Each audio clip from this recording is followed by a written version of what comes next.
اندرما مکانات کی تقسیم میں کوئی سیاسی مداخلت نہیں، شفاف انداز میں استفادہ کنندگان کا انتخاب، بدعنوانی پر سخت وارننگ، وزیر پونم پربھاکر کا بیان۔ اندرما مکانوں کے استفادہ کنندگان کا انتخاب شفاف انداز میں کیا جا رہا ہے۔ اندرما مکانات کی تقسیم میں کوئی سیاسی مداخلت نہیں ہے۔ دیہاتوں میں استفادہ کنندگان کے نام عوامی طور پر اناؤنس کیے جائیں گے۔ 2 مہینوں میں دوسرا مرحلہ شروع ہوگا۔ مایوس نہ ہوں، گزشتہ 10 برسوں میں کسی بھی گاؤں کو ڈبل بیڈ روم مکانات نہیں ملے، اب ہر گاؤں کو اندرما مکانات دیے جا رہے ہیں۔ دیہاتوں میں صرف اہل افراد کو مکانات ملنے کے لیے سب کو باہمی اتفاق سے کام کرنا ہوگا۔ اگر کسی نااہل کو مکان دیا گیا تو سخت کارروائی کی جائے گی۔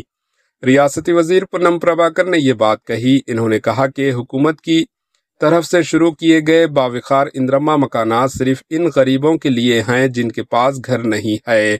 پہلے مرحلے میں ہر حلقے میں 3500 مکانات کے استفادہ کنندگان کا انتخاب کیا جائے گا۔ اگر کسی نااہل کو مکان الاٹ کیا جائے تو اسے فوری طور پر حکام کے علم میں لایا جائے۔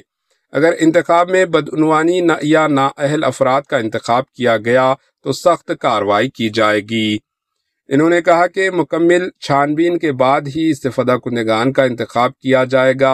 افسران کو ہدایت دی گئی ہے کہ وہ منتخب شدہ افراد کے نام دیہاتوں میں اناؤنس کریں۔ انہوں نے خوشی کا اظہار کرتے ہوئے کہا کہ پچھلے 10 سالوں میں کسی گاؤں کو ڈبل بیڈ روم مکانات نہیں ملے، لیکن اب ہر گاؤں کو اندرما مکانات مل رہے ہیں۔ انہوں نے کہا کہ جنہیں پہلے مرحلے میں مکان نہیں ملے، انہیں مایوس ہونے کی ضرورت نہیں ہے، کیونکہ 2 مہینوں میں دوسرا مرحلہ شروع ہوگا۔ وزیر پونم پربھاکر نے ہدایت دی کہ گاؤں میں سب مل کر باہمی اتفاق سے صرف سب سے زیادہ حقدار کو مکان دینے کے لیے فیصلہ کریں تاکہ کوئی تنازع نہ ہو۔ بیورو رپورٹ، AHN نیوز۔ AHN نیوز کے YouTube چینل کو سبسکرائب کریں اور بیل آئیکن کو دبانا نہ بھولیں تاکہ آپ کو ہر نئی آنے والی ویڈیو کا نوٹیفیکیشن بر وقت مل سکے۔